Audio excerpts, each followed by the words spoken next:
Pergunta bem difícil, assim, esse final principalmente, mas vamos lá, assim, por partes, né? Tu coloca essa questão desse contexto, né, muito difícil que a gente está inserido, e realmente há diversos ataques, né, diretos e indiretos, aos artistas, aos educadores, né, censura, e é um pouco desesperador, assim, né? Ao mesmo tempo em que eu acredito muito, e talvez isso seja uma utopia, não sei, assim, até que ponto... Enfim, a gente tem uma parte que quer acreditar e tem outra parte que teme, né? Mas eu acredito muito que uma crise como essa, ela vem para fazer com que a gente sinta a necessidade de falar, de gritar, de se comunicar, de se conectar também, né? Então, eu acho que, por exemplo, um movimento como esse que está acontecendo aqui é fruto desse contexto. A Zine Alemar, que eu faço com a galera, a gente reúne, convida, é fruto desse contexto.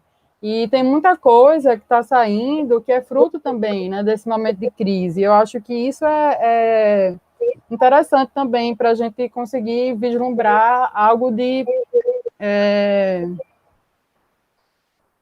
uma frecha de luz, assim, né?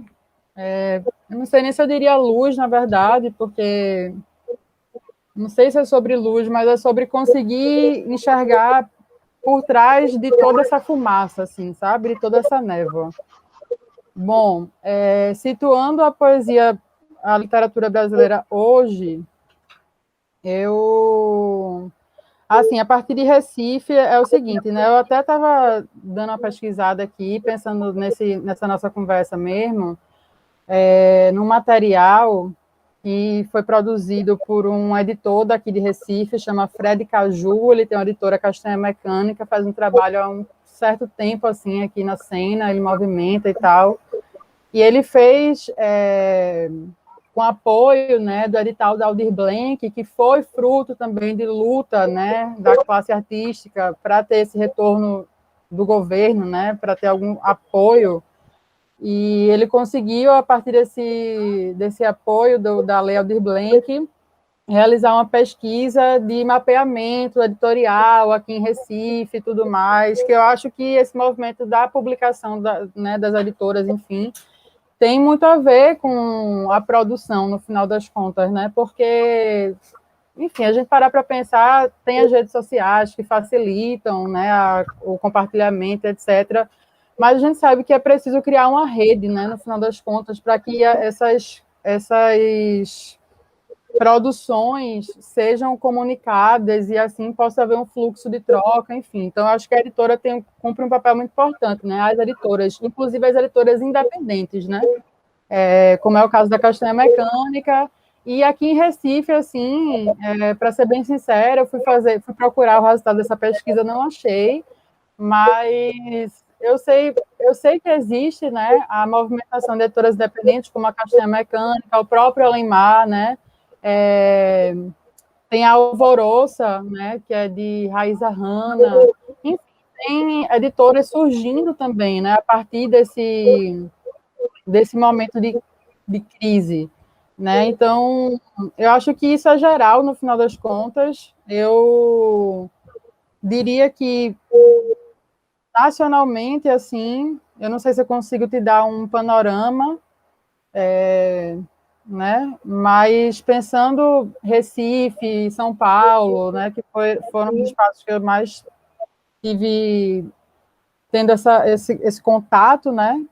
Eu diria que existe uma força independente muito forte, né? E que a gente precisa cada vez mais mesmo fortalecer essas redes, porque a gente junto consegue se mobilizar para, como eu disse, fazer acontecer Aldir Blanc, né, e tantas outras, cobrar, né, tantos outros direitos de poder ter condições materiais para garantir essa produção, né, artística rodando, né? Se a gente parar para pensar, então, um determinado tempo, os artistas eram financiados pelos reis, rainhas, etc. Depois o artista se torna independente, e aí a gente tem, por exemplo, um Teto Todo Seu, né, que é uma obra de Virginia Woolf, que ela discute quais as condições materiais que uma mulher, né, no caso ela faz esse recorte, tem para escrever, né? E aí eu faço essa provocação de quais são as condições materiais que as pessoas têm, né, para estar pensando a poesia, trabalhando, publicando, se dedicando a isso, né? Eu acho que se a gente olha muito micro, individualmente, é desesperador, mas se a gente olha micro, coletivamente, eu vejo que existe uma movimentação, assim, sabe?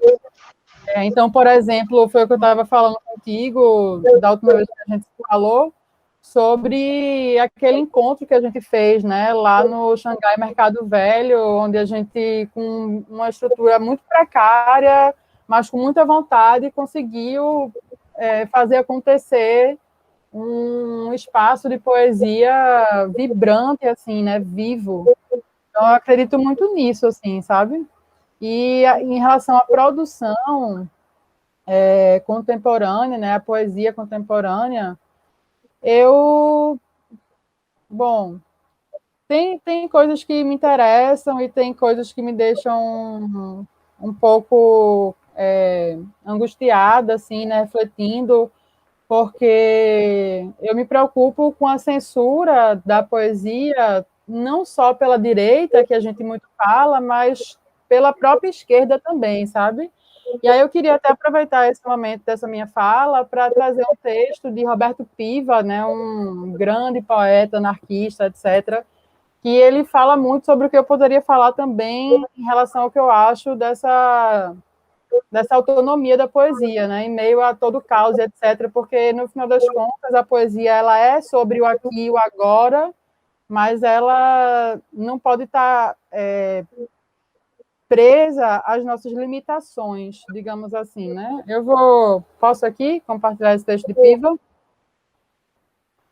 Por favor, eu me lembrei muitas vezes dele aí na sua fala, me lembrei de tanta gente, mas eu quero ouvi-la e depois faço um recorte sobre a sua fala, que foi Pois.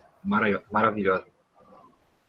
Piva fala assim, né? Num caderno de anotações dele, eu não vou nem saber agora dar a referência, mas é uma publicação da editora Córrego, né? E aí é o seguinte: ele fala assim: veja você, no que diz respeito à moral sexual vigente, o comportamento do operário Lula e do banqueiro Hernani Galveias se equivalem. O coronel Erasmo Dias e Luiz Carlos Prestes tecem os mesmos elogios à União Soviética. No Brasil, disse Macalé, a esquerda é de direita. Eu diria que é assim no mundo inteiro, principalmente nos países em que a esquerda toma o poder. Acredito que um poeta tem de rasgar este fetiche esquerda-direita e se colocar no coração anárquico da vida.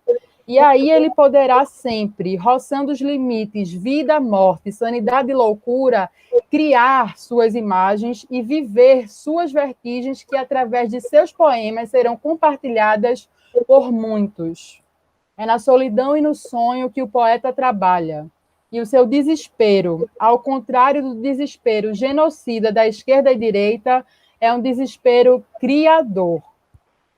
Então, assim, eu queria até situar também o recorte aqui. Ele até cita Lula, né? E aí isso é muito polêmico, porque eu acho que um momento tão fascista como a gente está vivendo no Brasil, às vezes é um pouco, né? Mas eu, em nenhum momento aqui estou me colocando contra, né? Eu acho, inclusive, que existem soluções mais imediatas aí, que vai acabar sendo uma esquerda, mas enquanto poeta, né, eu espero da minha classe, e a minha produção é muito nesse sentido de realmente rasgar todas essas imposições que nos são colocadas, né? Então, é criação, sabe? É o direito ao sonho, como também defendeu Antônio Cândido, né?